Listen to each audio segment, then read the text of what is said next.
Hey guys, and welcome to the Lower Chesapeake Bay Fishing Report, the first podcast to bring you the local offshore, nearshore, and inshore fishing report, whether it's good, bad, or ugly. We got a great fishing report lined up for you guys this week, but first let's hear who's making the show possible. The 2024 Monarch Cobia Classic. The ODU Alumni Association is hosting the ultimate cobia fishing tournament July 11th, 12th, and 13th. All tournament events are happening at the beautiful ODU Sailing Center with spacious parking for both your truck and trailer. The captain's meeting is Thursday, July 11th, and the hunt for the big one begins Friday and Saturday, followed by awards, food, and drink at the dock party on Saturday night. It's only $400 for early registration. After July 1st, that price goes up to $450. And if all else fails, you can even register at the captain's meeting. This year, we've added a weigh station at Wallace's Bait and Tackle in Hampton, as well as Long Bay Point Marina in Virginia Beach. Compete for cash prizes with 3 Calcutta levels, as well as 1st through 5th places, heaviest fish, and the Lucky Dog prize. There are even merchandise prizes for our women and youth anglers. All proceeds support the ODU Alumni Association Scholarship Fund and ODU alumni programming. To find out more, visit them on Facebook at Monarch Cobia Classic, as well as the links in the show notes. Listen up, folks. AFTCO has a new promotion for all Great Days Outdoors Podcast Network listeners. They're now offering a camo sunglasses cleaner cloth with any purchase of AFTCO products. I especially enjoy their hooded sun protection shirts, as well as their Seiko fluorocarbon. All you got to do to get your coupon code is text LCBFR to 779-345-2918. Again, just text the letters LCBFR to 779-345-2918 to get subscribed to our email list, and we'll send you the promo code via email. All right, guys, I appreciate y'all joining me this week. I am your host, Luke Barton. It's been a beautiful day here in Virginia Beach. And this show, it's a new addition to the Great Days Outdoors Podcast Network. And the purpose of this show is to bring a weekly offshore, nearshore, and inshore fishing report to anglers in our area, connecting folks with local charter guides that will be contributing their local knowledge each week about what's happening in our local waters. We also want this platform to promote sustainable fishing practices to preserve this world-class fishery for the next generation. All right, guys, well, welcome back. We are going to have a offshore report and tournament report with Captain Jay Brooks aboard the Smoke Show. Captain Jay, welcome to the show. How are we doing? Oh, thank you so much. I appreciate you inviting me. We're doing well. Awesome, man. Yeah, I'm excited to have you on. I've been a friend of yours on Facebook for several years and watched your fishing journeys. But I'm really excited to dive into both an offshore report and a tournament report. You guys just competed in the Big Rock, and you had some excitement. For those that are listening, tell us a little bit about what happened in the tournament. So for Big Rock, we have all junior anglers. And so we have 6 individuals, ages 8 to 13. And so it's actually a kids camp that books us every year for the Big Rock. And so this is our 3rd year we've done it. And so we've been very fortunate. And honestly, the kids are easier during a tournament because they'll kind of, take care of themselves, and I let them know, hey, bring video games. A lot of times they'll have like little card tournaments, like our Uno tournaments inside. And so, now with the newer boat, it's a little bit bigger, we just they do their own thing inside. We brought popsicles. So midday, like we always have like a midday popsicle break. So our first day, we ended up fishing around a fleet of really, really good boats. And so we're a non-sonar boat, so we don't have a sonar. For the individuals that don't know what sonar means, it's essentially kind of how the bass fishermen have like live scope or something of that nature where they can see the fish in real time. It's an offshore version of that, except the offshore version costs between $120,000 and $150,000. And so we do not have one of those. So we ended up around a lot of really good boats that had the sonar. I prefer not to fish around boats because I feel like they're going to try over the fish before I will. And so I try to go kind of sneak off to my own area. So middle of the day, it was kind of funny. I was talking to my mate, Leah. We knew we were in the right area. We were around some really good boats. Some boats were catching fish. We tried to sneak off, to our own area. But, as the day goes on, especially in tournament, you start to second guess yourself. And so I looked at my mate and I said, analytically, I know I'm in the right area. Everything looks good. This is where I want to be, looking at the currents, looking at everything. This is exactly where we want to be. We just have to wait our turn. And so ironically, right after I said that, one of the kids asked if we could check all of our baits for grass, because then they get the reel in the line. And so, being kids, they want to do something and they want to help out. And so we're like, hey, you know what? Sure, let's do it. And so we bring in one of our rods, and there's no grass on it. And so Leah was dropping it back. And right as she was dropping it back, I see a blue one just cut right across in front of our short base, even right behind the boat. And I see it. I start yelling out to her, and I don't know what I said, but I'm sure it wasn't anything that you could understand. And it just crushed the bait as it was in free fall. And so she pushed it forward because it's a J hook. That's all we can do. And the fish is going to figure out that it's not what he thinks it is. Mm-hmm. And so we get a couple of jumps out of him. We were able to call it in, and he pulled off. We didn't have a good hook set in him, and he just bit at the wrong time. And honestly, if we weren't checking for the grass, I think he would have came up on one of the lures and we would have had a good hook set on him. But that's kind of how it goes. So we were happy with that just because we saw one, and because, I had already talked it out. I had to say it out loud. Hey, I know we're in the right area. I know we're doing the right thing. We just have to wait our turn. And so it made me feel a lot better about it. The second day, we actually had a photographer ask if he could ride with us. And so, it's, some people say it's bad luck to have, a photographer on the boat or, videos or what have you. And so, but, he actually went with us during the Hatters Village Open. We caught a white marlin with him. And that was the first white marlin he'd ever photographed. And so he rode with us, and he'd never taken a photo of any, blue marlin. And so I think it was within the first hour of the second day, we went back to the same area, and all the boats had left because, again, analytically, I knew I was in the right area.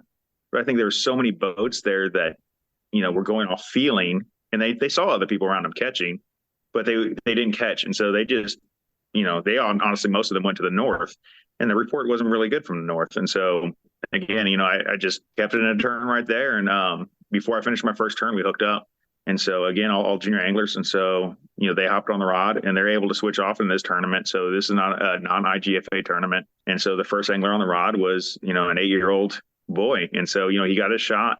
And so at some point, he was near the backing. The fish is decent sized fish.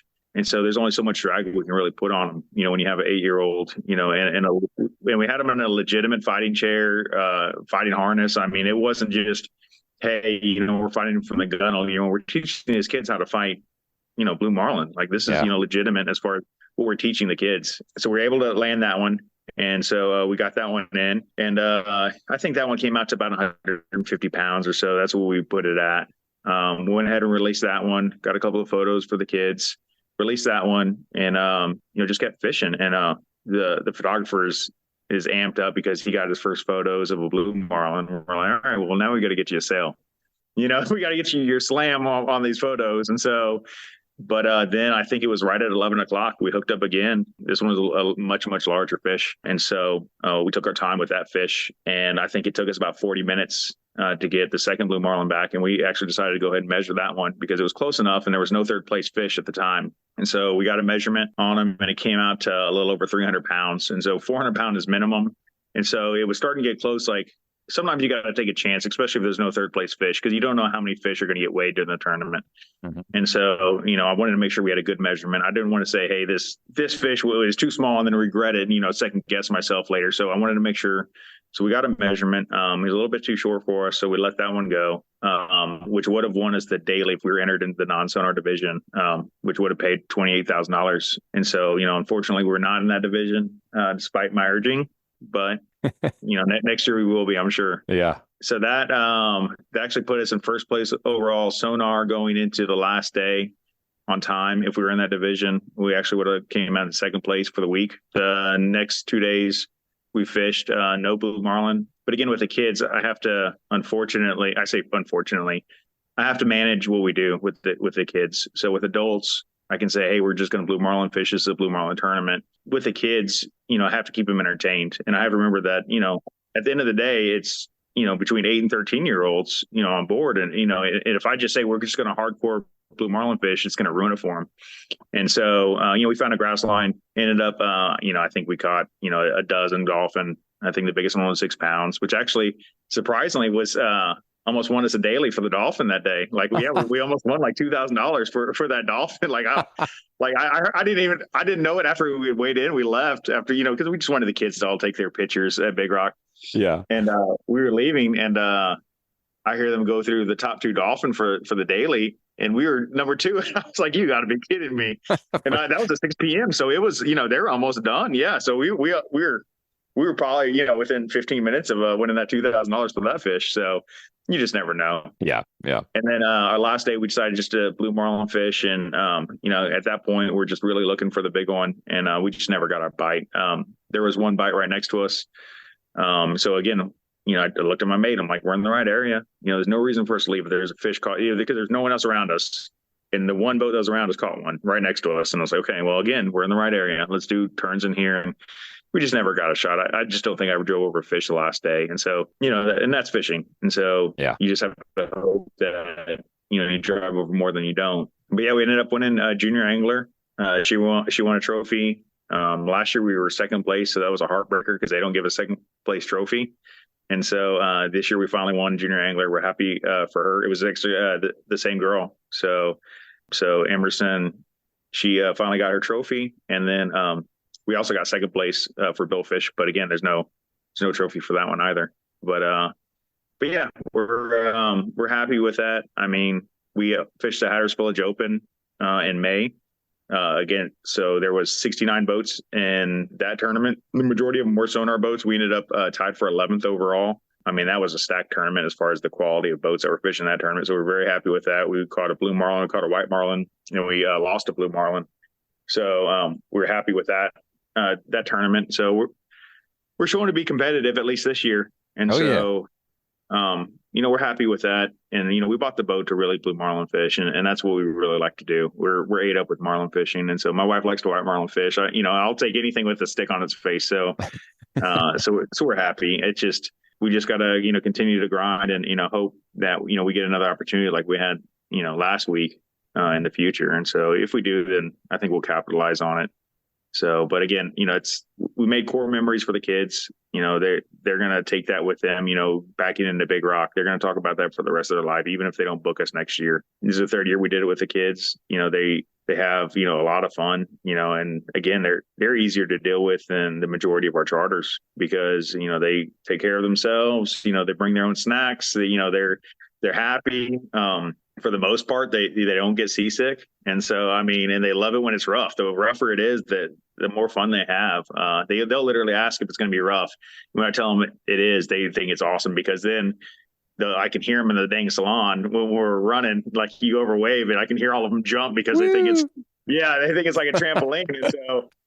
And so, and I tell the chaperone, because they'll usually send a chaperone with us. And I explained to the chaperone, I said, listen, I don't expect them not to be kids. They're going to be kids, and so it's not, hey, this is just an expensive, machine that, they have to just sit there and wait their turn. That, that's not going to work. And so I expect them to be kids. I expect them to have fun, and so, yeah, there's going to be crumbs and, there's going to be candy on the floor at the end of every day, stuff like that. So we know that. But, at the end of the day, they're also not, asking to pull, their favorite lure, or they're not asking to go switch up what we're doing if it's working. And so. Right. They just trust you. You're the captain. I'm here for the excitement. That's it.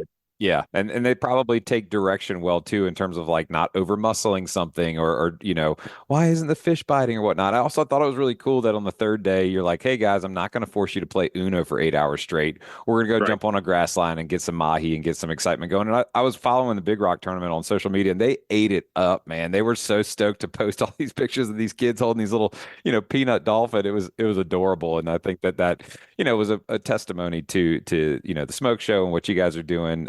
Like you said, investing in these young kids and giving them these great core memories to get out in that deep blue and hopefully hook up to something big. So congratulations on the excitement for Big Rock. And I'm assuming based on the conversation that next year, whether they want to or not, it sounds like Smoke Show is going to be in on the non-sonar division. Yeah, my mate already said that if they don't enter, we are definitely entering, her and I. So we'll bet on ourselves. We trust our ability.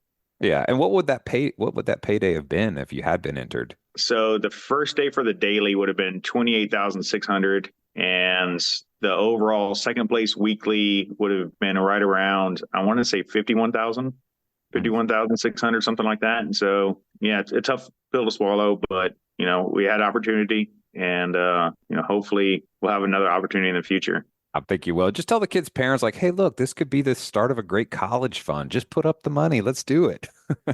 Yeah, I mean, because they would have walked away with something like $50,000, and so between the kids, so Yeah. is I don't know $8,000 a piece or something. Yeah, So that's not a bad day when you are 8 to 13 years old. That's a lot of your favorite toy or whatever the heck you want to buy, for sure. So switching gears, you guys are out of here in Virginia Beach. Are you out of Rudy, I assume? yep. So we start our season. We're out of Hatteras for all of May, and then we go to Moorhead to fish the Big Rock, and then right after Big Rock, we come back. We came back, so we just came back Saturday, and then we ran our first trip today, and we got another trip tomorrow, and hopefully we'll fill out the rest of the week. We actually had this week closed off, because we just didn't know when we were going to be able to make it back, so we just opened it back up. So, but we'll be here until early spring. Next year we'll pull the boat, we'll do our maintenance, and we'll get going. So we'll be out of Rudy for until April or so. Very cool. And if folks that are listening that want to, get on a charter with Smoke Show, tell us a little bit about the boat, the build, and what kind of amenities we can expect, and then a little bit about what you guys target here out of Rudy Inlet. So we actually had fixed up a boat prior to this one. It was a custom Carolina. It was made all out of wood. We love that boat, but we wanted to get a boat that was a little bit bigger, that had more amenities, that would be a little more comfortable, a little bit faster, because that boat was great. But for what we really want to do, and for the offshore specifically, we needed to be able to stretch our legs a little bit more, be more comfortable, and reach out and really touch the fish if we need to. So the new boat is a 54-foot. It's a custom Carolina again. It's all made out of wood. Benji, he made the boat. It was previously named C Note. So its entire life, they've been out of Oregon Inlet Fishing Center. So the boat has been great. Brand new engines in it. AC, bathroom, bed. A full couch. It's just as much room as you could ever want for a 6-pack charter.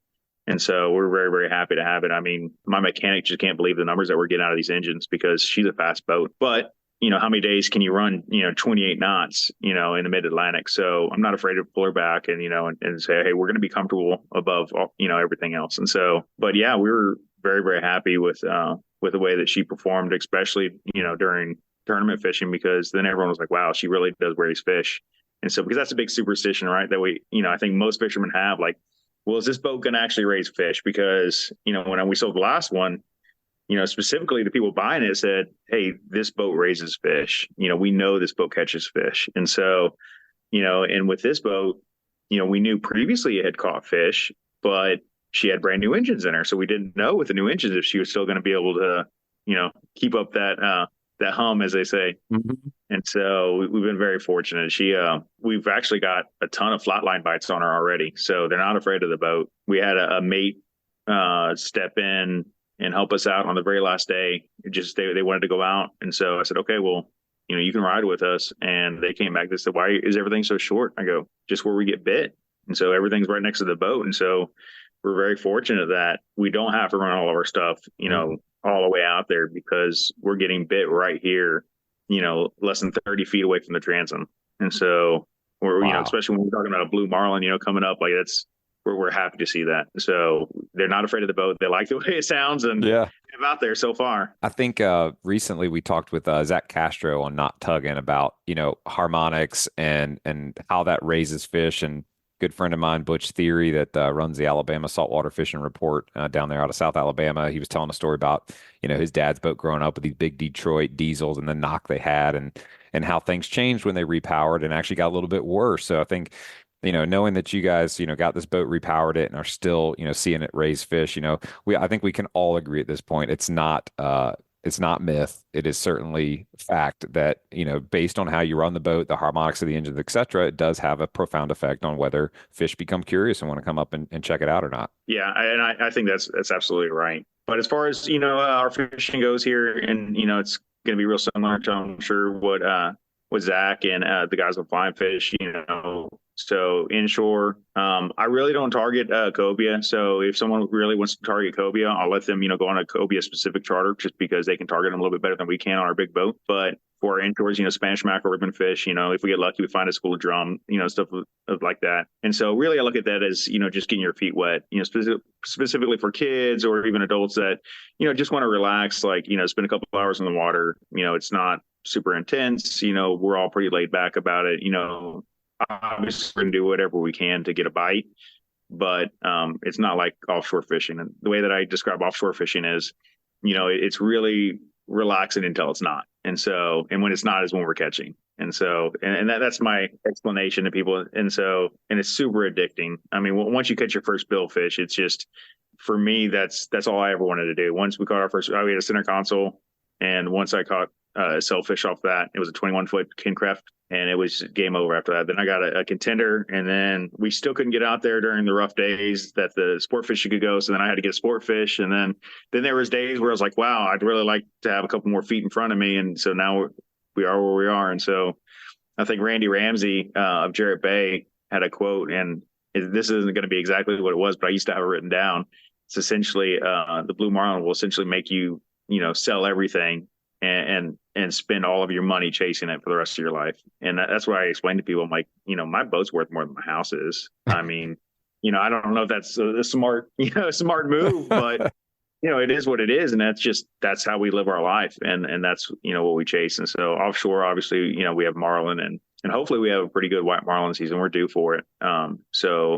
Marlin, tuna, mahi, and then deep dropping also. So, pretty standard here in mid-Atlantic, but hopefully our white marlin season, but we're due for a really good white marlin season. So I was just looking at, I think we're in La Nina. And so we should be getting more easterly winds this year, which would help us out because the last couple of years, we just haven't had an east wind, and that's what we needed. So, I think most of the charter guys we're looking forward to this season. Yeah, anticipating some good fish moving in, some good water moving in. I know, us, nearshore, inshore guys that chase, sheep's head, cobia, et cetera, we're seeing some pretty good numbers and some health coming out of the bay. And it just seems like it's all stacking up to be a really great year all around. Yeah. And of course, I mean, I love sheepshead fishing. That's actually my favorite fish to target out of a kayak. I love sheepshead fishing. Oh yeah, yeah. That's how we got started. I started kayak fishing, and we spend every weekend out at the tunnel. And so with Kayak Kevin and my buddy Lee, and so of course then Lee, who used to fish with Kayak Kevin a lot, who taught me how to offshore fish, and he was with us when we caught that first sailfish off that center console, and it was game over after that. So. But yeah, it's been a couple of years since I've chased sheepshead, but that's my favorite. They're great to eat too. Yeah. Oh yeah. I mean, just the fight that they give you. I mean, they're going to keep you on your toes no matter what. And so they're really underrated as far as a game fish, I think. Just because everyone thinks about them like in Texas where they're not all that big. But when you set the hook on a 20-pounder, it's like, okay, this is a real one. So game on. Yeah. Yeah, that's right. That's awesome. I say 20-pounder. I mean, a 10, 12-pounder is really, it's a stud. So. Yeah, I think if anybody caught a 20-pound sheep's head, we'd be hearing about it. That is for sure. Well, what's the record? I think it's close to that. Probably is. I mean, I see folks posting these 12, 13 pounders, and that, seems to be, kind of that top end of the spectrum right now. But let's see, Virginia sheep's head record. Let's see here. 20 pounds, 12 ounces, 30 inches long. I think it was caught off the pier that they closed. Oh, wow. Are you talking about the fishing pier off of the ocean front? Off the CBBT. Oh, yeah. That was such a cool thing. I really would love to see something like that come back. You want to talk about some incredible access to great fishing grounds. There's nothing like it. Yeah, they catch drum and everything else off that. Yeah, absolutely. I don't want the surf casters to get upset at me for saying anything, though.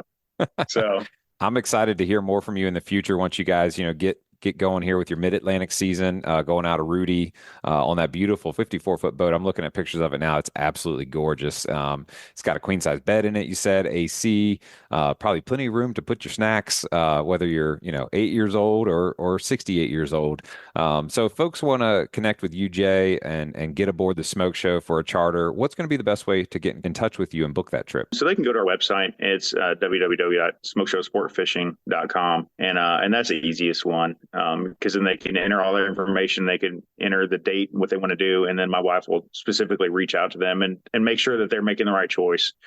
Because we don't want to take someone on a trip that essentially not what they were wanting. And so you see that sometimes you hear bad reviews, and we just never want to ruin a charter customer. We want to make sure that we're tailoring what we're doing, to what they want. So that's the easiest way, because she'll actually call them and she'll discuss what their needs are. And then we'll be able to book the right trip for them. Yeah, I think there's a lot of wisdom in that, just making sure that we're aligned in expectations, because there's a lot of different charter styles that you can go on, fish to target and whatnot. And if you're not super familiar with what you're looking for, you might mistakenly book, a 12-hour, 60 miles out when you were just thinking you were going to go troll the ocean for ribbon fish. And that's going to be a very different experience.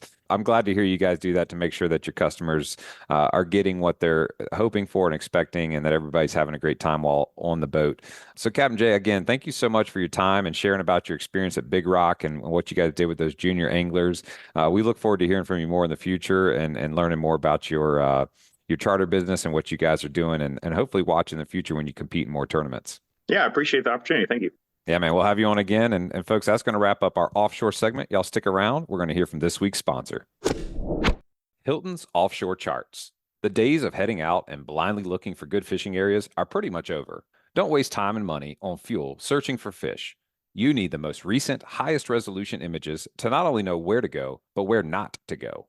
The knowledge provided by today's technology is critical when planning an offshore fishing trip. So make the choice that professional captains all over the East Coast make and choose Hilton's Real-Time Navigator. The easy-to-use interface and excellent customer service will have you on the fish every time you go. Check them out at hiltonsoffshore.com. That's hiltonsoffshore.com. All right, guys, and welcome back. We are going to have another kind of special conversation today. I'm excited to talk to Brian Lockwood. You might know him as Jet Ski Brian. Brian, welcome to the show, man. How are you doing today? Oh, great, Luke. Thanks for having me on.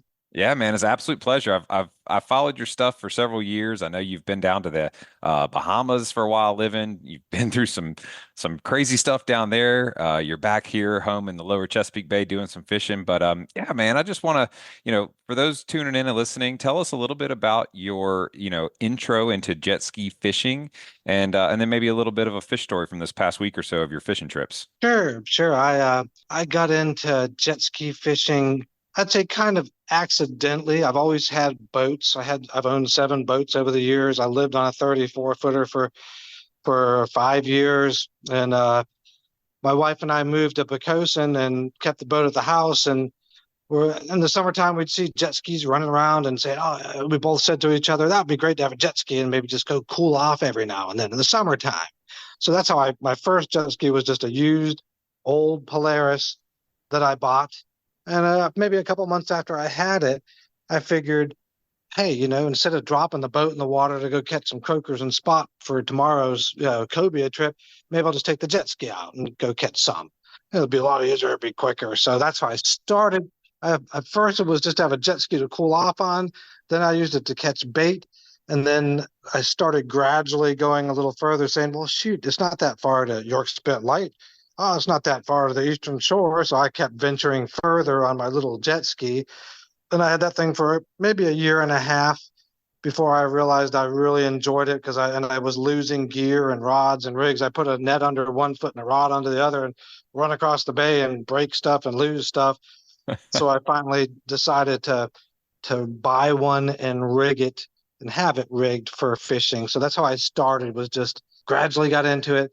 And then my first jet ski over 22 years ago that I rigged, a company in Gloucester, now they're in Yorktown, called Martin's Marine Fabricators, rigged my first jet ski with rod holders and a cooler and a GPS on it. So that's how I started.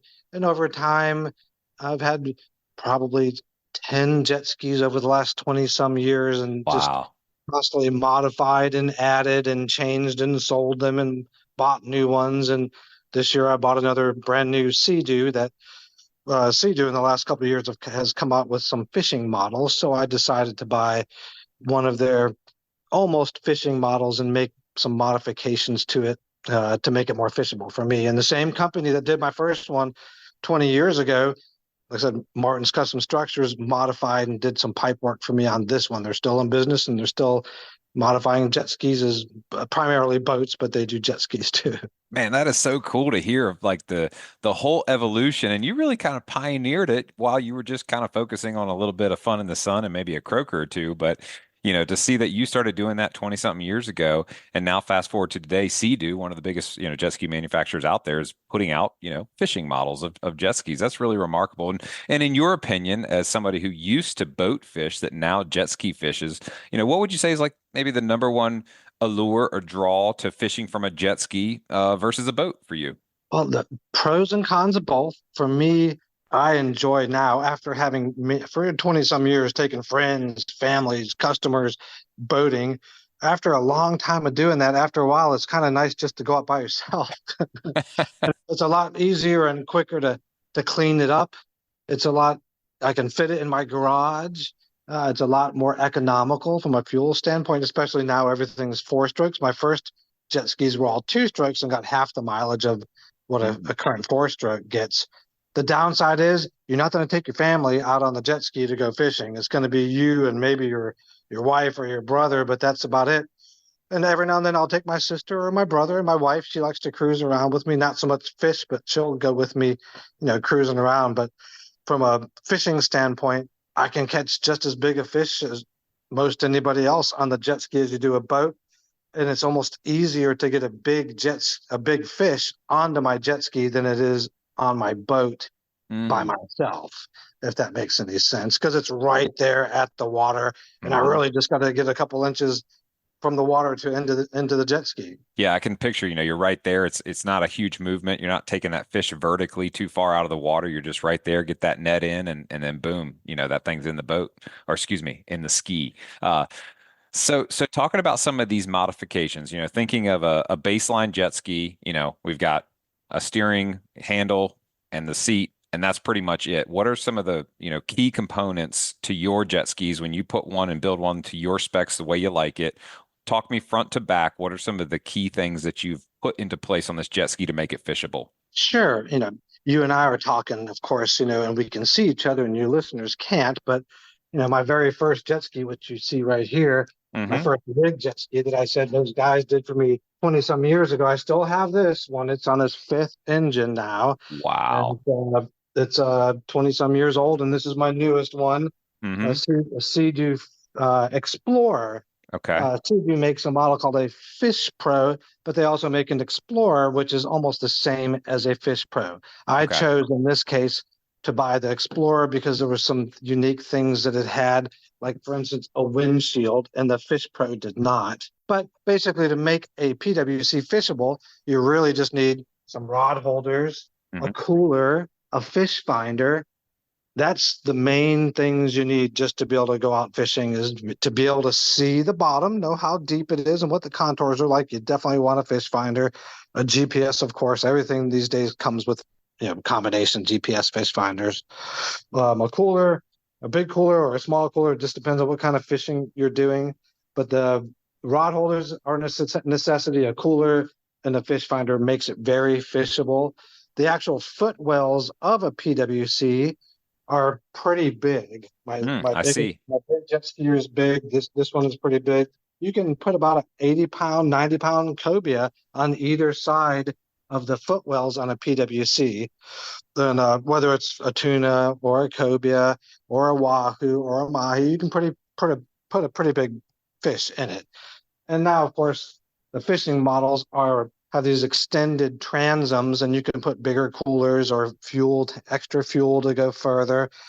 To give an example, my first PWC had a range of about 60 miles. And if I carried an extra 10, maybe I can get 90 to 100 miles out of it.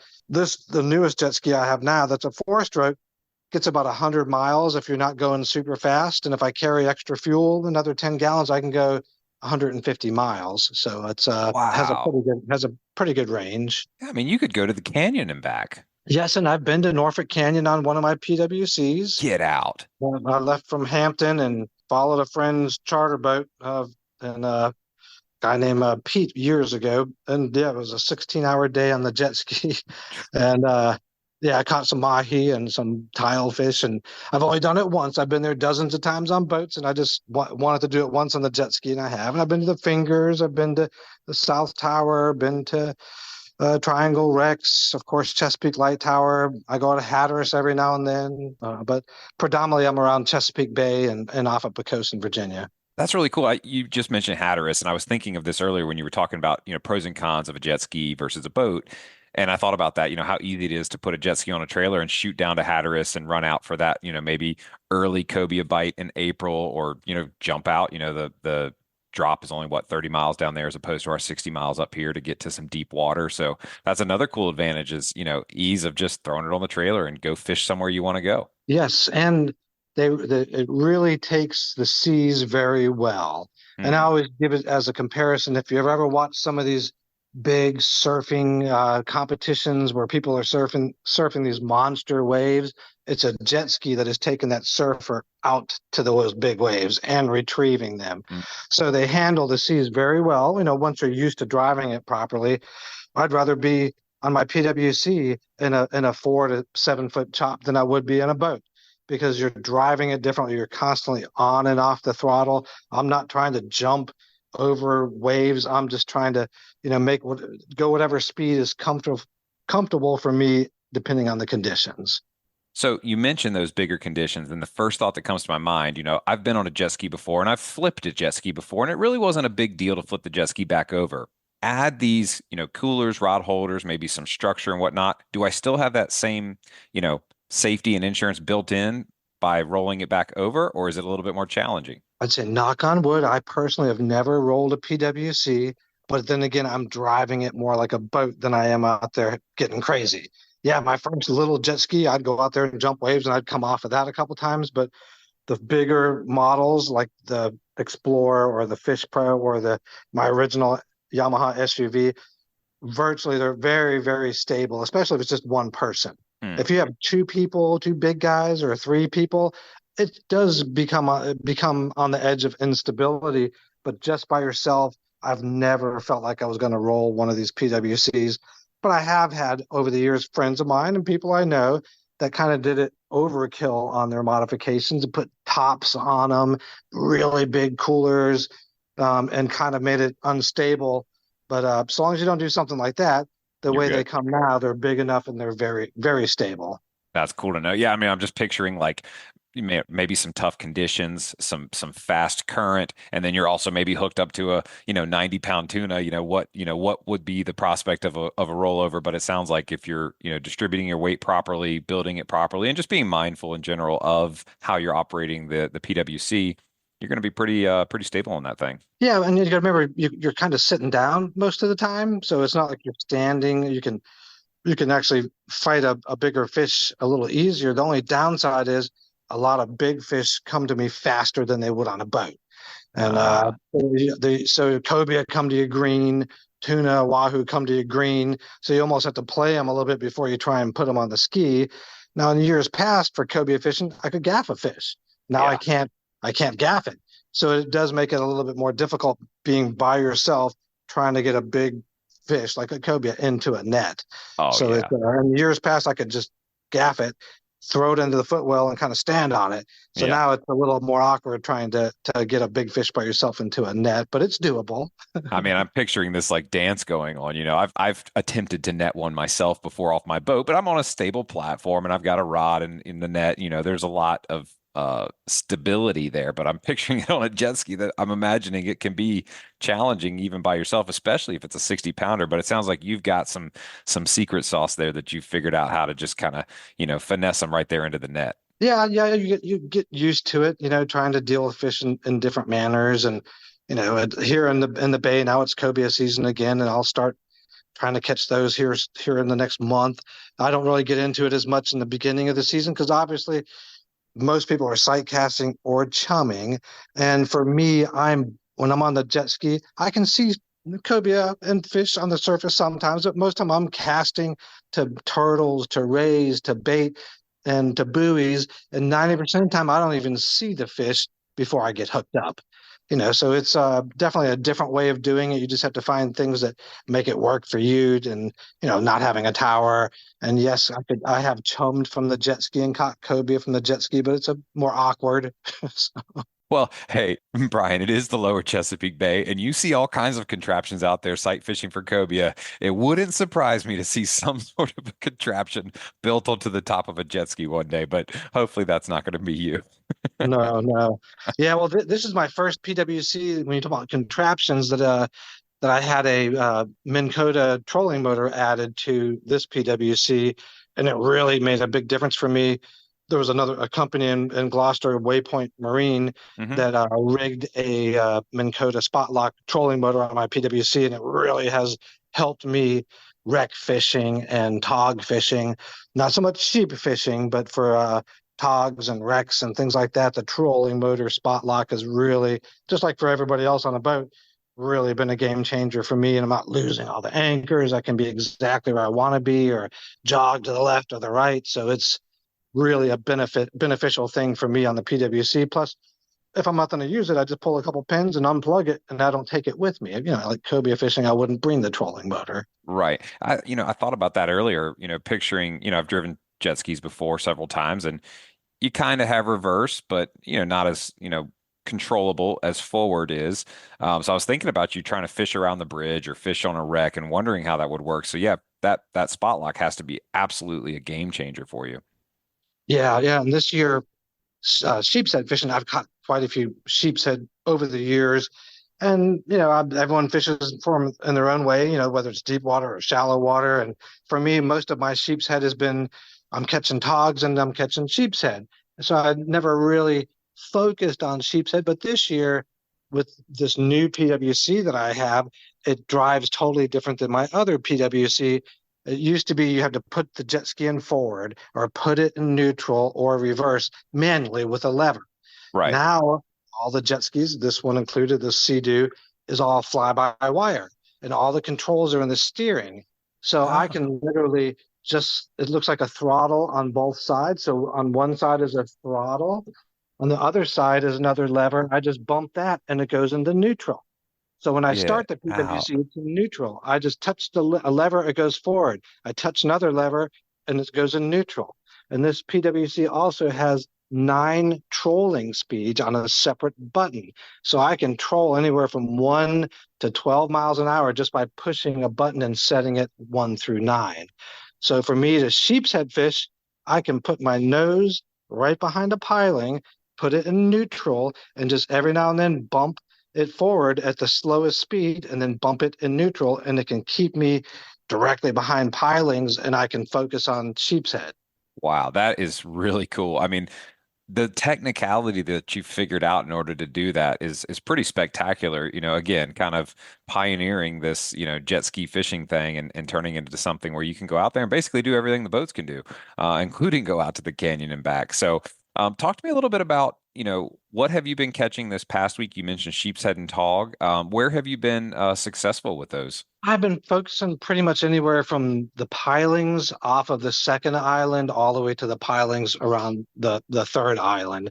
And any piling, you have a good chance of catching a sheep's head.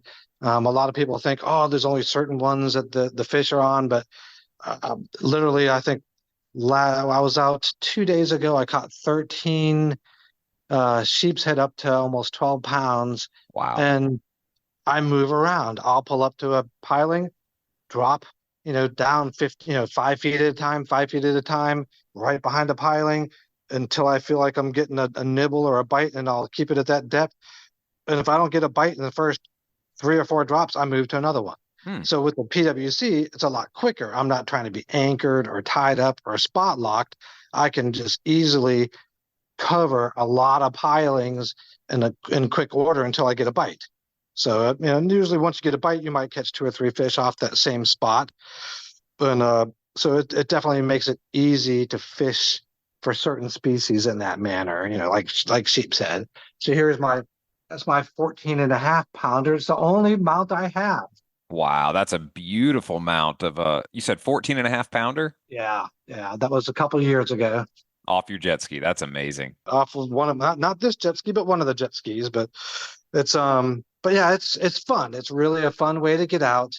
And just like my wife had bought me a shirt a couple months ago, I think it says, money can't buy you happiness, but it can buy you a jet ski, and you never see a sad guy on a jet ski. That's great. I love that. I mean, is the day coming where you outfit a jet ski with outriggers for your offshore trolling? I wish I could say yes, but I have been offshore my fair share of times. Like you said, I did live in the Bahamas. I actually rode three different PWCs from Florida to Abaco, Bahamas, and I had them there while I lived there for 5 years. But you can't troll more than two or three lines on a PWC, no matter what you do, because as soon as you get a fish on, you got to deal with it. So I have tried other ways of trolling, but 90% of the time, if I'm trolling, you can really only do two lines, because if you get hit on one, it's all you can do is try and get the other one in so you can deal with the fish. That So it makes sense. sounds good to have outriggers, but it'd be impossible, because as soon as you let go of the steering, even if you put it in neutral, the jet ski's going to turn sideways and things get fouled up. So I pretty much have decided two lines is the ideal situation for me. No, I love everything about what you're doing because of, if maybe you don't want to get involved with the boat and all the associated expenses, but you still want to be able to get out there. Maybe you don't have three or four guys that can always go with you to split expenses or whatnot. It just gives you so many options to be able to just get out there and go. I love the idea of, easy out, easy in, not a whole lot of cleanup, super fuel efficient.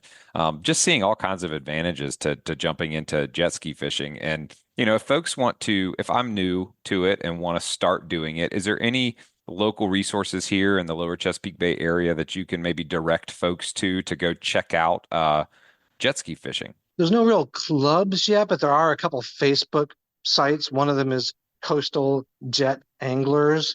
Sea-Doo also has a couple of pages that are more of a national thing, not so much a local thing.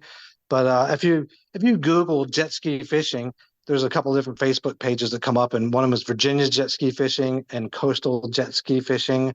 Hmm. Um, I converse with a lot of people over the years that have interest in it, and I'll tell them the pros and cons, and and admit to people and tell if you're not in at least fair shape, it can be physical. It's kind of like riding a horse, where if you haven't rode a horse a long time and then you go jump on a horse for 5 or 6 hours, you're going to feel it the next day.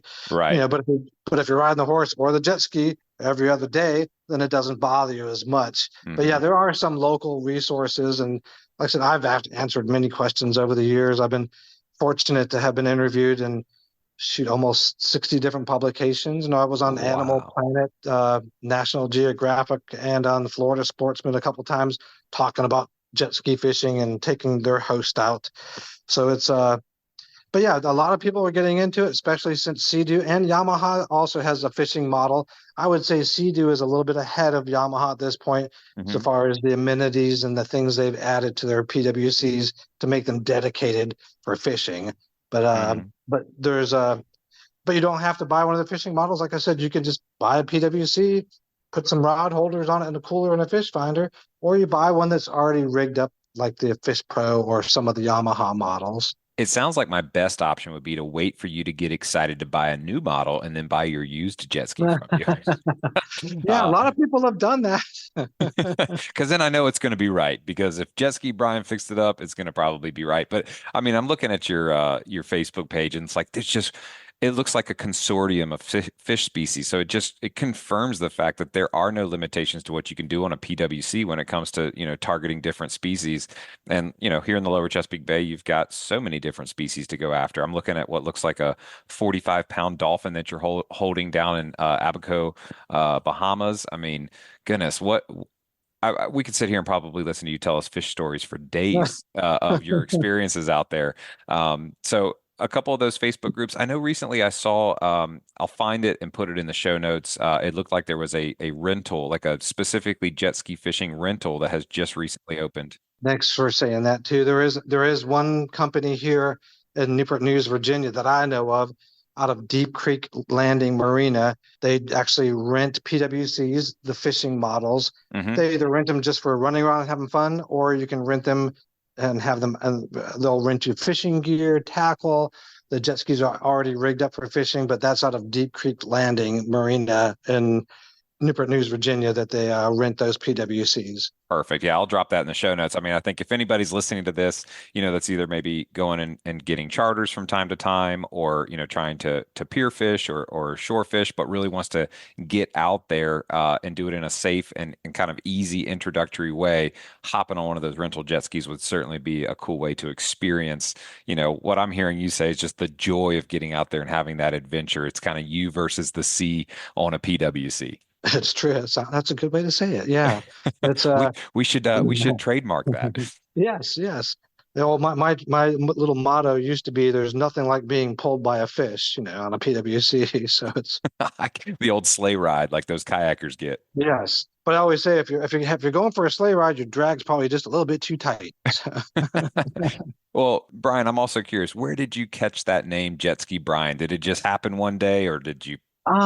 Actually, several years ago, I'm not sure if you're familiar, you probably are. There used to be a couple of fishing shows here locally. Hmm. One of them was Catching with Captain Reese. I don't know if you remember Reese Yeah, Ball. Reese Bowles. Yeah.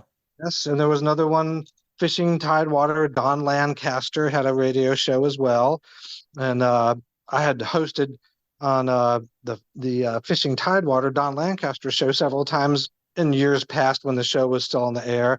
And I'd also talked and been interviewed by Captain Reese Bowles. And everyone remembers Kayak Kevin, who was often a call-in for Reese Bowles. And after several conversations about jet ski fishing with Reese Bowles, he pinned me as Jet Ski Brian. He said, "We're going to just call you Jet Ski Brian." So that's where the name was given to me. I didn't so much take it. So. That's cool, and it's very fitting. And legends are created sometimes just like that. It just kind of happens, and you've certainly become a local legend. I think if you say Jet Ski Brian anywhere in the fishing community, folks are going to know who you are. And I just love your passion for the sport. I love the way that you share all your adventures. You share where you're being successful at. I think you're an amazing resource to local anglers. And if folks want to follow you on your journey, what's the best place for them to follow you? Right now, I pretty much just post on different pages on Facebook. Okay. And some of them under my own name, Brian M. Lockwood. There's the Coastal Jet Anglers. There's Virginia Jet Ski Fishing. My hobby while I'm on the water is not just fishing, but photography as well. Mm-hmm. So to me, whether I catch a fish or not, I'm just happy that I'm out there, and any kind of catch that I have is icing on the cake. But it's I post on a lot of photography sites like Virginia Photography as well. And that's my hobby, is taking pictures of the fish I see, or the whales that I see when I'm out there, or dolphins or other boaters. It's just sometimes I get distracted and I plan on fishing and I end up just taking pictures. So That's awesome, man. Well, you're getting all of God's good creation one way or another, whether you're fighting it on rod or reel and taking a picture of it. So again, I can't thank you enough for your time today and just sharing some of the treasures of your history and experiences with our listeners. So thank you so much. Hey, my pleasure. And by the way, one of your other interviewees that you're interviewing, Michael Hosang, actually went jet ski fishing with me when for a couple of years, I had a small jet ski guide company, and Michael Hosang went jet ski fishing with me. So I think he's one of your guests as well. Very cool. Yep. And I know he does mortgages, and I think you mentioned you worked with him and had a world-class experience. Yes, I did. Awesome, man. Well, guys, that's going to wrap up an awesome talk with Brian Lockwood, Jet Ski Brian. Y'all take a quick break and let's hear from this week's sponsor. Killer Dock. Most fishermen clean their fish on something like an unsightly old wooden table or the top of a cooler, somewhere that is not comfortable, not sanitary, and not attractive. Killer Dock makes the greatest fish cleaning station known to mankind. They are built from marine-grade aluminum and are corrosion-resistant clear-coated to protect it from the harsh salt environment. Killer Dock makes tables and canopies at several different sizes. So whatever you need on your dock, deck, or patio, they have a fish cleaning station for you. Check out killerdock.com to see more. All right, guys. Well, welcome to this segment. I'm excited to kind of dive, pun intended, into something new here.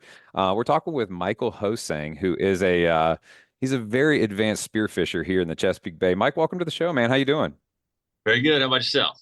I cannot complain, man. Excited to dive into this topic. It's been something I've been curious about for a long time. I love watching your social media channels and all of your exciting adventures. I mean, you don't just spearfish here; you spearfish all over the world. I think, if I'm not mistaken. Yeah, I try to anyways. I've been around. Yeah. Been just a couple of spots like Puerto Rico, Costa Rica, Hawaii, St. Croix, and then all up and down the East Coast, a couple of times on the West Coast. Man, I mean, we could probably sit here and tell stories for the next like 12 hours. I mean, that's a lot of Yeah. locations and probably some incredible species. Today, I want to really kind of focus in on this lower Chesapeake Bay area, which I know you spend a lot of time in. Before we dive too deep into that, tell us a little bit about yourself, what you do, and what your inspiration was for getting into spearfishing. Yeah, actually it all really, is intertwined. So I do mortgages for a living. I've been in mortgage and finance for a little over 20 years. Started out in banking. And then in the banking world, we had to refer our mortgages out to the mortgage loan officer. And so one of the guys, a guy named Ken, he was the loan officer that I referred to at the time. And he walks into the bank branch where I'm like suffering like a dog, you know, 8 to 6 every single day inside the brick building. And he comes in with some flip flops on, Hawaiian shirt, just all relaxed. And I'm like, "What? Are you off today?" He's like, "No, no, why?" I was like, "Because this is how you're dressed, and I'm in a 3-piece suit." He's like, "No, no, I work every day." And he shows me his phone. He's like, "This is my job." And I was like, "Man, I got to get into that." So I hit him up, I don't know, like 2 or 3 days later, and we chit chat about, how much he makes, what he does, how he does it, yada, yada, yada. And I said, "Hook me up with an interview with your boss. I immediately need to change." And another week goes by. I got into that. And then, and I'm here now. I've been doing mortgages ever since. And so I'm with Tidewater Mortgage Services, amazing company. Love it here. I've been here for, I think, want to say 9 years now, 8 or 9 years now. Wow, that's a long time. Yeah, yeah, it's a good time. It's a real family-oriented type business. So, I go out to lunch with the boss and the coworkers and stuff like that, and it's really fun. But that same guy, he owned a Grady White, and he lived over off of Rudy Inlet. And he found out that I do a lot of fishing also, and he's like, "Hey, you ever been spearfishing?" I was like, "No, no, I haven't." And he got me on board, and it was like scuba fins, this like gigantic Walmart mask, and this piece of junk. It was like a Walmart mask and snorkel combo. Yeah. And now that I'm into it for a long time, it's that's the snobby response for your bargain brand combo setup. But yeah, I went out with them. We went out to where everybody goes to start in this area, and that's the Chesapeake Light Tower shooting spadefish. And the very first time we went out was just us, and shot a couple of spadefish. I was like, "Man, this is the coolest thing ever." I had like a 20-second breath hold, if that. I'm diving like 15 feet, and like they just swirl around you, and you find the biggest one, you take your shot. And I shot maybe like my third one, and I'm coming back to the boat, and a bull shark shows up. Ooh. Yeah. This is my very first experience ever spearfishing. And sure enough, I got hooked. I was like, encounter a shark. I'm shooting fish. I'm diving. This is amazing. Yeah, you come back to the office, you're the badass of the office. Like, yeah, I just went out there and beat up a bull shark and took a spadefish from it. And like, what? No way. What are you, Superman? Yeah, that's right. That experience almost sounds like a carnival game, but I've looked at your social media and I've seen some of the incredible, like huge fish that you've caught. I want to hear, what's the biggest fish you've ever speared, and talk me through that experience. What happened there? The biggest one was just recently in Costa Rica. Is about 160 to 170 pound yellowfin tuna. Yeah, and that was a lot of fun. So how you do it there is we come off the beach in like a 24-foot panga, and just kind of cruise out and look for the spinner dolphin. So the spinner dolphin are just this whitewash everywhere because they come flying out, just like how you see the spinner sharks in the bay, except the size of a dolphin, and they're just flying everywhere, and they're in schools of anywhere between 50 and 300 dolphin. And so you're just kind of driving the boat around in the haunts that the tuna will be in, and you're looking for those dolphins. So it turns out the dolphin can see the birds. The birds find the bait first. So the dolphins can see the birds. They know where the bait is. So they head out that way. The tuna know that the dolphin are going to find the bait, and they just trail the dolphin wherever they go. Wow. Yeah, so it's great. So there you do often need a longer breath hold, because how it works is the boat gets you out in front of the dolphin. You dive down before the dolphin get there, so you can hear them first. You can hear them like talking to each other. Then you'll dive down. Usually it's only like 40 to 50 feet, but you have to wait. So the dolphin are going by, and if it's a big school, like on my drop, and it was my first drop of the day, so a lot of times you want to acclimate so that you can start holding your breath longer throughout the day. Mm-hmm. On my first drop, it's like, I look at my watch, it's 40 seconds, and there's still dolphin going by. And I was like, man, this sucks. And then you start feeling your stomach and your chest contracting. And I look down, and it's like 1:15. And I'm like, oh man, this is really starting to bother me. And the dolphin just finally go past, and now there's a gap. And then above me, I could see like little ones going by. And then I see a massive shadow go by on the right. And then two massive shadows on the left. And then one big giant, like dark thing just comes straight at me and turns broadside. You just reach out the gun and blast it. Boom. And then your fight is on. So that spear is connected to a buoy and a like 100-foot float line. So you and your gun go to the surface, grab the buoy, and then they throw you another buoy with a clutch on it. And so you pull the line through the clutch and clamp it back down. And so you're getting more and more line back as you're pulling and clutching. And sometimes it'll run. And in this case, I got a good shot on it. And I thought, okay, we should be able to get this in relatively quickly. It didn't take a first really big initial run. But as soon as we tried to pull on it and it realized, hey, whatever that was is connected to something, it just took off. And we had to get in the boat and go follow the buoy. Oh my gosh. Yeah. And he was like, how big is it? I was like, when you're looking and you're in the water, it's hard to see what size is what. Mm-hmm. And so I was like, I don't know, maybe 80, 90 pounder. And he's like, that buoy is taken off, man. It's gone. And I was like, I don't know, it could be bigger, but I don't think so. And then when I went down to put a second shot in it, I realized it was the same size as I was, and I'm 6'3". Oh my gosh. So yeah, a lot of fun. That's the biggest one. The second biggest one was a black marlin in Hawaii. And that was 120 pounds. Man, thinking about that whole experience, like I was picturing like a episode of, MacGyver, when like the time's ticking down, the bomb's about to go off, you're waiting for these dolphins to go by, and then boom, there's this huge tuna. I mean, that was exciting just to listen to and like picture what was going on. I mean, looking down at your watch at 1:15, I've heard you use the term now a couple times, breath hold. So what's your max breath hold? Like, how close to running out of air were you? I was very close, but the weird thing is, when you're not distracted and you're clocking the time, it's harder. Mm. But when the tuna show, because that ended up being a 1:45 breath hold, and after that 1:15 look, I saw the tuna coming through. My contractions went away. I calmed down, and now I'm in like full hunt mode, and you get distracted. And while that's great, you're not feeling that pressure because now you're hunting. It's also extremely dangerous because your warning system for your breath hold are those contractions, and you only get that once the contractions go away. Your body's next warning system will be you pass out and have shallow water blackout. Ooh. Yeah. And so what happens there is right now everything's tight. You're holding your breath on purpose. Mm-hmm. So if you pass out underwater, you can't hold your breath anymore. All your air comes out of your lungs. And if you're still underwater when you wake back up, your immediate next move is to breathe in. So that's why having a buddy system, having guys in the water with you all the time, is extremely important, especially out in the blue water, Yeah. Plus, I also wear a dive safety vest. Okay. And a lot of people don't have it, don't think it's cool, cool and funerals don't go hand in hand for me. Amen to that. What I mean? Amen to that. I gotta get back to my dogs and my lady. Absolutely. And I kind of want to dive into some of the, spear diving 101. It sounds like you've been doing this a long time. I'm sure some of this stuff is like rote memory for you now, but for somebody who maybe has only done it a few times or is looking to get into it, like, let's start with, what are some of the most basic things that I need to have to be effective at spearfishing?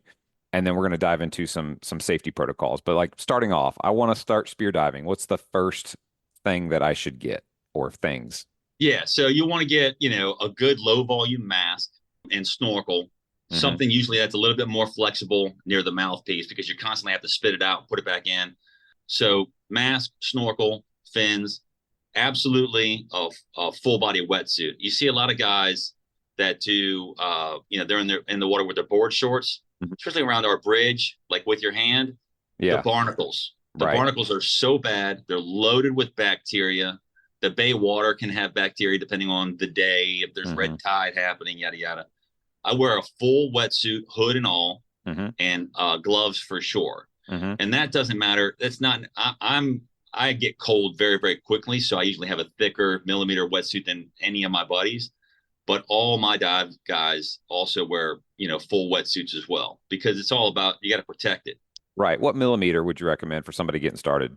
In the bay during the summer, 2 mil, 3 mil. 2 mil. Okay. Yeah. And then you said low something mask. What was that? Yeah, low volume. So when Low you're volume. when you're holding your breath, if you got a high volume mask, it's just farther away from your face and has more air inside of it. And so as you're diving down, that pressure pushes against your head and starts to give you a headache. It starts to bother your eyes. Yeah. So if you have a high volume mask, you've been diving a lot, at the end of the day, your eyes are going to feel like they're popping out of your head. Yeah, I see a picture. Actually, your backdrop here in this call is you holding this gigantic, looks like snapper or something. It's huge. That's probably about a 60-pound Cubera snapper. Goodness, but I can see your mask there, and I see it's a lot of rubber and not a whole lot of lens, and it looks like it's like very, very close to your face. So I see what you're talking about. So as you're getting down, it's not giving you that headache. And then fin wise, what's the recommended length or fin type that I'm going to look for? Yeah, I mean, entry level, any free dive fins are going to work. Entry level, you're going to get plastic ones. Okay. My fins are now carbon because I've just progressed that direction. For the bay, I've got some leader fins, which are just your basic, bang for buck type free dive fins, and they can take some serious abuse because again, you're in the rocks or on the poles, or you're hitting all kinds of stuff with those things. But in the blue water, I've got really, really fancy fins. They're C4. They're really a medium flex carbon, so it's a lot easier and they're a lot lighter, and so you don't have as much leg fatigue because you're diving a lot, especially when you go on the big trips. You're in, anywhere from 80 to 1,000 feet of water, and you're doing 50 to 80 foot dives all day long, and you're also not eating a lot because you eat a little bit throughout the day, but not too much, because if you eat a big sandwich, all that pressure is going to smush your stomach and you got a belly full of food. It's just miserable. And then you start having bad dives. Yeah. I can imagine there's nothing worse than having a bathroom emergency when you're, in a full body wetsuit, trying to get out of that real quick. That's it. Great point there. Okay. And then obviously we're down, this isn't like, ancient caveman times. We're not using a stick with a arrowhead on the end of it. This is a spear gun. So when we think about what spear gun is going to be best for, target species in the Chesapeake Bay, whether that's sheep's head, spadefish, cobia, etc., what's a good middle of the road, not going to break the bank spear gun type to go after? What are the important types of things to look for? Yeah, you want something with, I would say, for like spadefish, if you're just starting out spadefish, you can do a one band gun.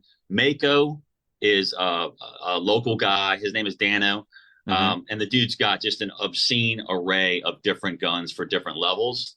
I definitely recommend having 2 bands in the bay, because it's plenty for shooting sheep's head and spadefish and even togs.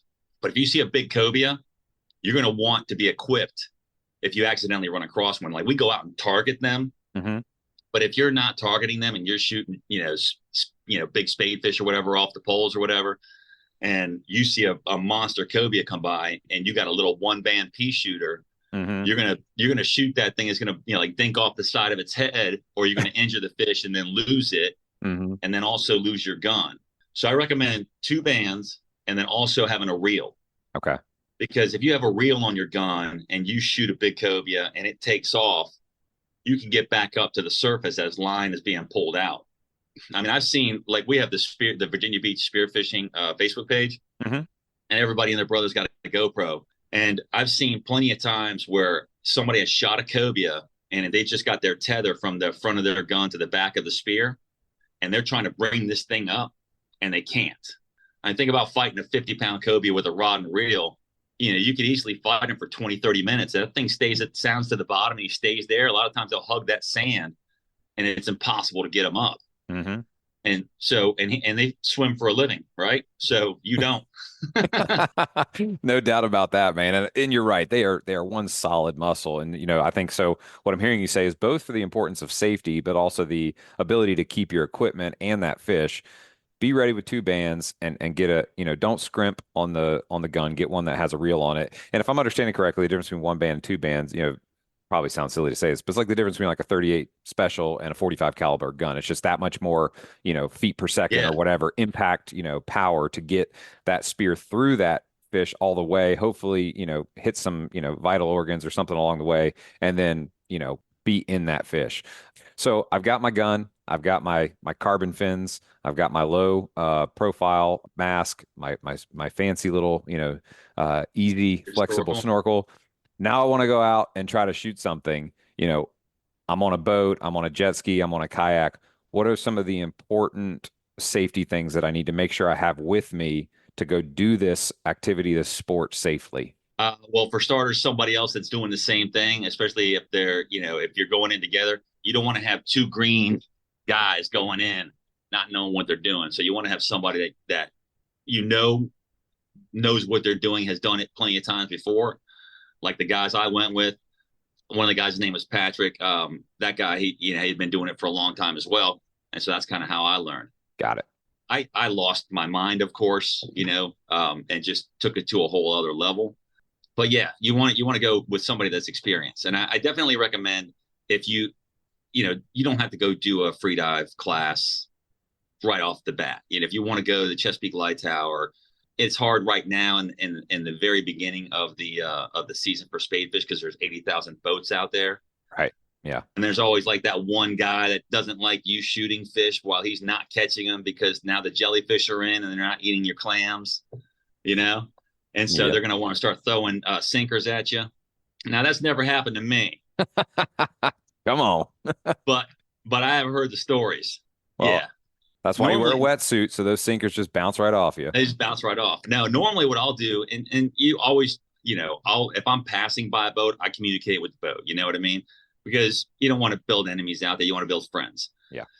And also if I'm on the bridge or wherever I am, if I shoot a fish and we've already got fish in the boat and you can see sometimes the fish just don't bite, The other day we went out there and every dive, there was probably on every pole, there was probably 20 sheep's heads. Mm. And the smallest one we shot was like 8 pounds.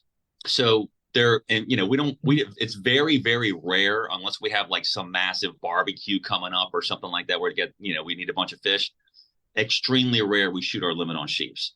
So, and like you talked about earlier, the limit for 2. We usually only get like 2 per person and call it a day because when we don't really freeze sheeps, we eat them fresh. And we know 2 weeks from now, if we want more sheeps, we can go back out there and try to find some more. But I'll definitely, if I see people out there and they're rod and reeling and they're struggling and I'm near them, if I got to pass around that boat, I'll ask them. I'll say, hey, you want the next one I shoot? And it's very rare that they're like, no, keep it. All right. Right. Yeah. No, that's cool. And admirable as well, too. Yeah. Like the limit is 4 per person. Sounds like you guys are only, keeping 2 on average, which again, we talked about this last week with Captain Jack Limroth on King Tide about, just the age of these fish and, the supply, is not infinite. So, being respectful to the population by, only taking what you need and what you're going to eat, super admirable in promoting sustainability. And so safety wise, you said, take somebody with you that knows what they're doing so that it's not 2 green guys in the water. Obviously, you got to have a dive flag on whatever vessel that you're on. Talk to me about current and tide. What's the ideal time frame to be out there? Definitely slack tide. Okay. And I'll go back to your dive flag. And then obviously I should have brought that up first. But you see a lot of people with a dive flag that's like 12 inches by 13 inches. You know what I mean? And it's like on the transom rod holder. And it barely comes a foot off of that. I'm like, nobody can see that. My dive flag is 3 foot by 2 foot, and I put it on the tower on my 45-degree angle. There's not a person driving by from a mile out that's not going to see that there's divers in the water. I'm so glad you said that because, I'm a cobia fisherman, sight fisherman. We're dialed in and focused on looking at like our peripheral is very limited. We're looking closely. I can't tell you the number of times that I've gotten so close and I'm like, oh God, that's a dive boat. I need to make, and I could have, potentially seen it sooner and slowed down, not waked you, made a wider pass, etc. So yeah, great tip there. Like if you're going to go out, you bought all this other expensive stuff, you put gas in probably an expensive boat, you can afford a big flag, buy the big flag. And they're not even expensive. I have custom flags made and like so it's a red flag with the diagonal white stripe, and inside the white stripe, it's fishing for mortgages, right? Mm-hmm. That's my website. And so, and it's clear as day. And like for other people that I go visit, like in Florida and stuff like that, there's a couple of guys that are friends of mine that run YouTube channels. I've made them dive flags, the same one I make. And I've just given it to them. Cost me $24 all in for a custom dive flag. And it's massive. Yeah. You know what I mean? Yeah. And they got these little teeny tiny flags that are the same price. Right. Nobody can see them. Yeah, that makes no sense. Absolutely. So that's a great tip on that. And then, back to you said slack tide, incoming, outgoing, what's going to help with, my ability to be successful? Yeah, the incoming, high, slack tide. And so usually your high tide doesn't mark slack. So let's say high tide's at 2 p.m. It's not going to be slack tide on the bridge because you still got water being pushed in. And then once it wells up in the bay, that's when you have your slack tide. And that can be anywhere from an hour to 2 hours, depending on wind, after the high tide. So you're better off getting out there ahead of the slack tide when the current's still coming in and just so what I'll do, because, I'm a cobia fisherman also, if we're going out there to shoot some fish, what we'll do is if we get out there too early and the current's still pushing in pretty strong, because we'll still swim the current. Even, we've got the experience, we've got the big fins. Mm-hmm. So even if the current's pushing, if it's not, 40 knots, like it can be sometimes on that bridge, we'll get in and we'll kind of hide in the eddies, let the current kind of keep us against the pole, and you just dive straight down inside that eddy because it's an eddy the whole way down the pole. You know what I mean? Right. Or you can go on the rocks, on the opposite side of the current, you're good to go. Oh, like on the complete other side of the island. Exactly. Yeah, that makes sense. But, if you go out at ahead of the slack tide, what I'll do is I'll just rod and reel sight cast for a while. And then, if I go out to some of the buoys or whatever, and I'm out there and I see that it's slacked up, then we, bust a U-turn and make a beeline for the bridge, or we'll go to other buoys, maybe offshore, or we'll hide in the rocks also. Because sometimes you'll get schools of cobias in the rocks, kind of like how the drum do. Mm-hmm. Cobia will do that also. Oh, wow. A lot of people don't know that. A lot of cobia guys don't know that. Yeah, I was going to say, you're talking about like a whole other world that all of us sight fishermen would just love to know what's going down underneath the water. So I'm down there in the eddy, or I'm swimming pole to pole. I'm at slack high, and I get a fish in my view that I could potentially shoot, whether it's a sheep's head, a spade fish, cobia. Where am I aiming? What's my best place to shoot a fish to be effective in killing it the quickest? Yeah, if you've got the time, right behind the eye. Okay. Because that's, it's where most of their vital stuff is, depending on the fish. Right behind the eye on a cobia, that's his spine right there. Mm-hmm. Now, it's extremely hard to stone a cobia. So you definitely want a shot on the first quarter of that fish. Because if you get a body shot or a tail shot on a cobia, you're going for a ride. Yeah. Yeah, it's like you're going for a long ride. Yeah. So like I posted recently, just right before the season started, who's ready to get back in the water or something to that effect. And I posted like 3 different shots on some cobias that I shot, and all of them are headshots. And they all 3 still beat me up for anywhere from 5 to 20 minutes. Like one of them was a 58 incher, and I shot it through the gill plate, out the eye. And you think, okay, that's going to injure this fish pretty good. It didn't affect the fish, not even a little bit. Holy cow. Yeah. So after fighting it out, and luckily it didn't go through any poles. It got me right out into the open space down current. So we were, out in the bay. I swim down on it. I try to assess the situation. And if it's still pulling line and you're in total darkness in the bay, once you get down to like 20, 30 feet, I came back up and I hand me my second gun. I have a kill shot gun. Mm-hmm. And I put a second shot in it after 3 or 4 different dives. I put a second shot in right through the back of the head, straight out of the bottom of the mouth. And then it still beat me up for another 10 minutes. Oh my gosh. Yeah. Just one of the most durable, pound for pound, the cobia is like the Mike Tyson of the bay. Right. Yeah. Just absolute brutes down there. Yeah. It's very different than catching a speckled trout, which is, rather dainty in comparison. So, man, that's exciting just to hear, all the things that could potentially go on. It kind of reinforces the absolute necessity of safety, a big flag, a non-green buddy, and just being extremely aware of your surroundings. I think the one thing that always comes to everybody's mind when it comes to like, diving in the water, especially in the bay or anywhere, is like sharks. Should I be concerned about sharks? Should I not be concerned about sharks? And if I do happen to see a shark while I'm, spearfishing, what's the protocol? Stay calm. Don't act like a dying fish. Because how many times have you had a fish hooked, you're bringing him to the boat, and bam, you come back with half a fish, or no fish, or, it goes from fish to being, they call it turning into a shark, right? Mm-hmm. How many times does that happen? It's because that fish is sending off all the dinner bells, and every shark near its path, it doesn't have to be bleeding. And in fact, you hear all a shark can smell blood from 250 miles away and come. There's 8 more sharks a lot closer to that, It's the dinner bell. It's that constant vibration, that sound. So any nearby shark or other predatory fish feels that, and they sense that, and they come in hot. But that's why getting that to your person and having somebody around you is best. But honestly, in the bay, you can't see them. They're around 100%. I've seen, the scalloped hammerheads. I've actually head-butted like a little 3 or 4 foot scalloped hammerhead on my way up, because you're not looking up constantly. You look down, you look up, especially if you have a fish. So I'm coming up with maybe a 8 or 9 pound sheep's head. This was at the first island. And my buddy Melvin was with me, and I'm coming up, and I look up, and as soon as I look up, I'm only like a foot from the surface at that point. And there it is, like right in front of me. And I just bam. And that thing, and there, it's more scared of me. Right. Yeah. I'm 3 times its size, Yeah.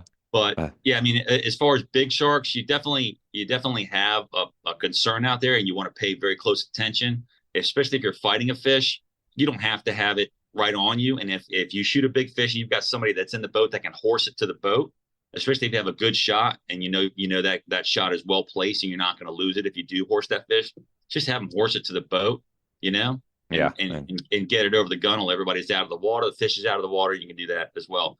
And one thing I want to backtrack to the reel for safety. When you have a reel on your gun, if you shoot a big fish, even if a small fish, sometimes a small fish will go like around a pole, and then you're coming up. And so line is coming out until you can kind of, assess the situation, go find out which way he went, and then go, around the pole and get him loose and then fight him from there. That line can get wrapped around your leg.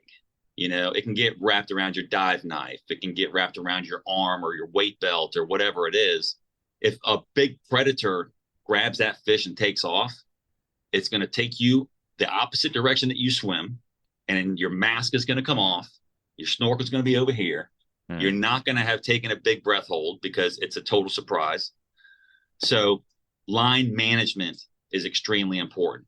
I see people like their reel goes off, there's a fish at the end of it, and they just start pulling line into themselves from underneath. So number one priority is you always pull line, only ever have line in one hand at a time, and swim away the opposite direction of your line. Okay. So that way, as you're pulling line in, it's making a big horseshoe behind you, and you only ever have to let go with one hand if you have to let go. And then when you do let go, all that line is away from you, and you just start the process over again. Got it. So line management is back to safety and being a new person.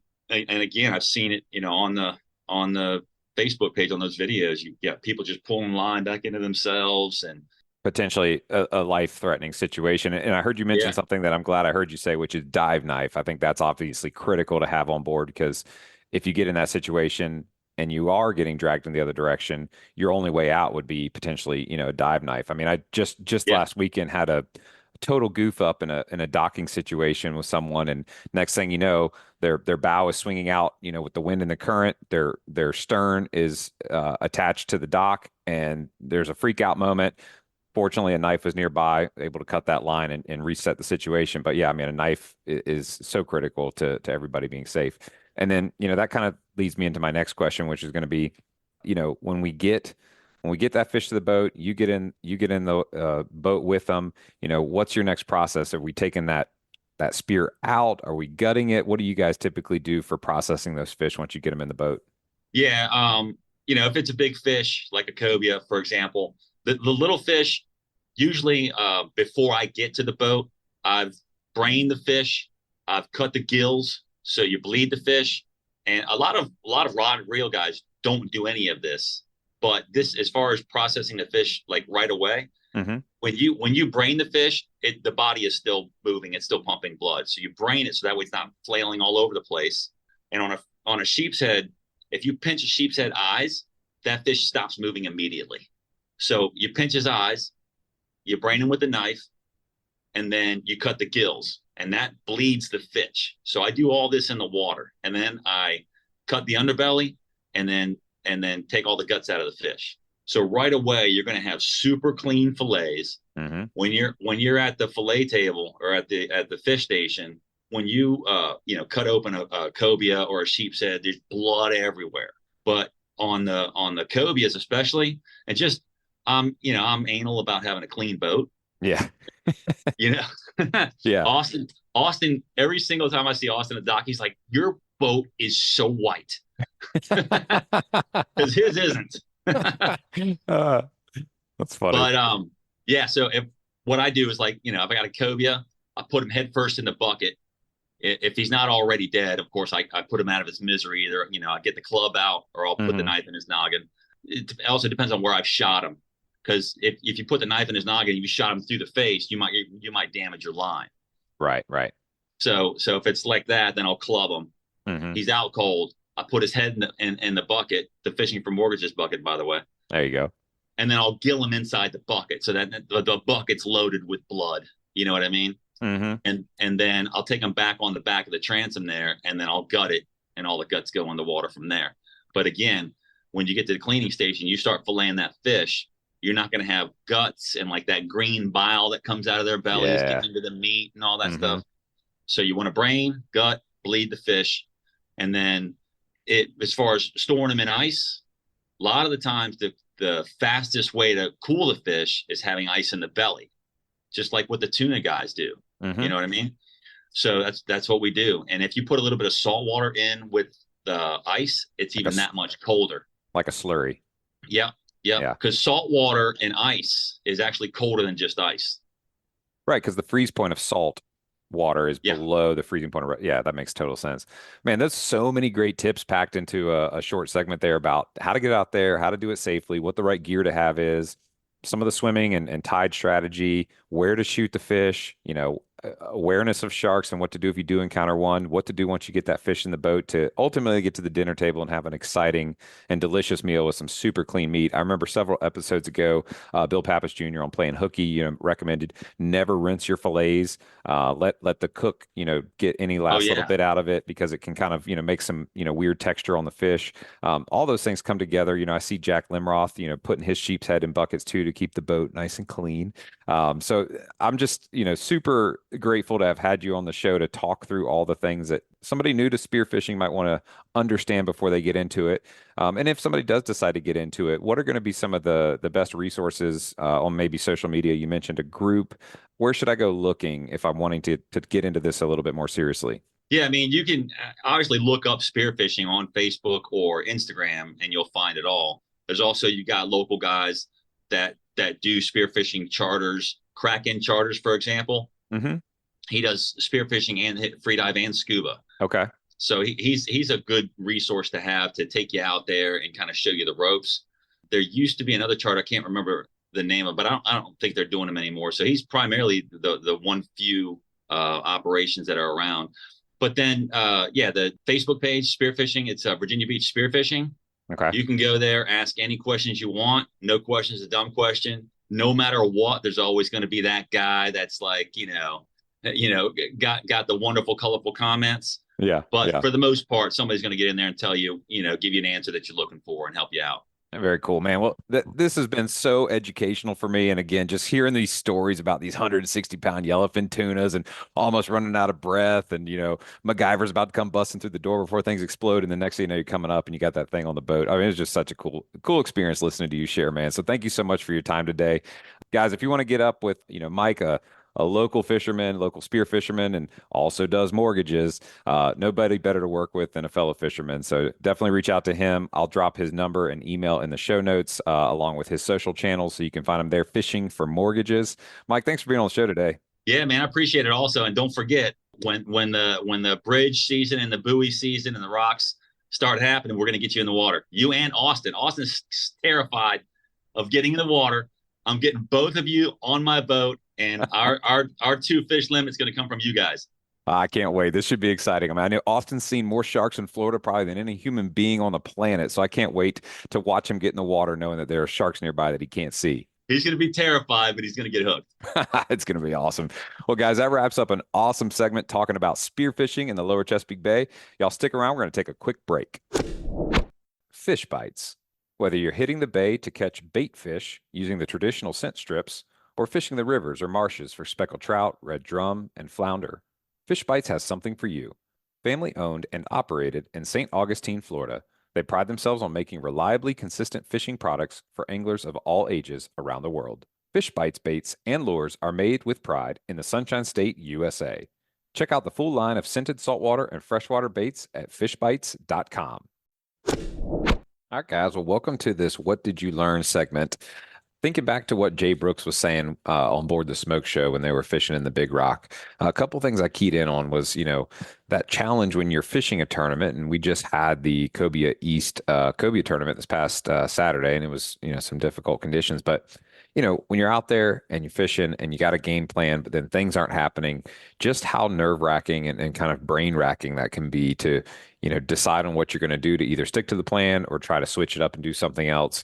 I think a captain like Jay Brooks, who is out there all the time, he's got that mental discipline to know he's got the right things together, and stick to the logic and not let the, emotions of the moment cause you to make a erratic decision that, really you wouldn't make if you were just out normally fun fishing. So I think that was a good lesson learned nugget I picked up on. And, I think over the years, fishing some Cobia tournaments, you always feel like you zigged when you should have zagged and whatnot. But I think you can always go back and just think to yourself, if I would have just fished like I was in a on a typical day out there having fun, you're in a kind of, flow state, and you're just doing your thing that you know to do. And I think that's a great tip to pull away from what he said. And, really admirable how he's cared for those kids these couple of years in a row.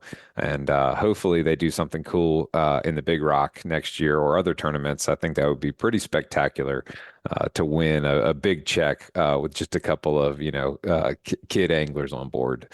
Switching gears to Brian Lockwood, man, what a legend. I soaked up everything that he had to share about all of his experiences fishing all over the world from a jet ski, and just how innovative he's been curating his jet ski to the way that he needs it in order to be able to be successful out there. I really loved that tip about how that can be such a mobile way to fish, an efficient way to fish, and your ability to go, try jumping into some different areas, quickly and easily, because again, it's just a super easy, a PWC is super easy to trailer, launch, retrieve. You're not having to worry about other people's schedules. You can just kind of go and have a good time. And, like he was talking about those big, footwells where he can fit a 60, 70 pound cobia or an 80, 90 pound wahoo. It really sounds like those PWCs are capable of doing just about everything that you can do on a boat. Just you're limited to being one person or possibly two. So I look forward to continue following Jet Ski Brian's adventures, and I would recommend anyone on here that is interested in that sort of thing to go give him a follow. Check out some of those pages he recommended. It sounds like there's a really great community there that are fishing from PWCs all over the Lower Chesapeake Bay and even out to the canyon. Doesn't sound like he does that every single day of the week, but still just cool to know that it can be done. And then lastly, talking to Michael Hosang with Fishing for Mortgages. I soaked up so much from him, listening to him share about, the ways that they've, learned how to target these fish while spear diving. Again, just like Captain Jack Limroth on King Tide Charters, talking about the way that they're limiting their sheep's head. He's doing a similar thing. I think that's incredibly admirable to recognize that, we could go out there and pretty much kill them whenever we want, but we're not going to. We're going to really focus on what we need to harvest in order to enjoy fresh fish and not let things, just kind of collect dust in the freezer. For anyone that's interested in spearfishing, definitely check out some of the links in the show notes. Michael was very generous with his time to send some detailed show notes, and I think there's a lot of great resources here locally. I would say the number one thing I picked up listening to him share was just how important safety is. There's a lot more that can go wrong when you're under the water than when you're up above the water on a boat. So definitely take his safety notes to heart. Don't go out there with just two green guys. Don't have a small flag. Make sure that you've got the right gear on, the right wetsuit on, that you've got a dive knife. A lot of great information in there from Michael, and I look forward to speaking to him again soon. And man, talk about some incredible catches. We'll be posting some cool photos in the Facebook group here soon, but goodness gracious, 160-pound tuna after a minute and 45 breath hold. It sounds like it should be some sort of Guinness Book of World Records. But folks, it's been an awesome show. I learned a lot this week. Excited to get out there and go fishing. And, I think I'm going to have to take Michael up on his offer to try to kill a cobia spearfishing. So we'll see if that happens sometime this summer. Y'all be safe out there this week. Thanks for joining in. So that's going to wrap it up this week. Please subscribe, rate, and review wherever you listen to podcasts. And remember, to get your free AFTCO Camo Sunglasses Cleaning Cloth, just text the acronym LCBFR to 779-345-2918 to get your promo code and be added to our email list so we can send you the new show each week. You guys keep whacking them and be safe out there.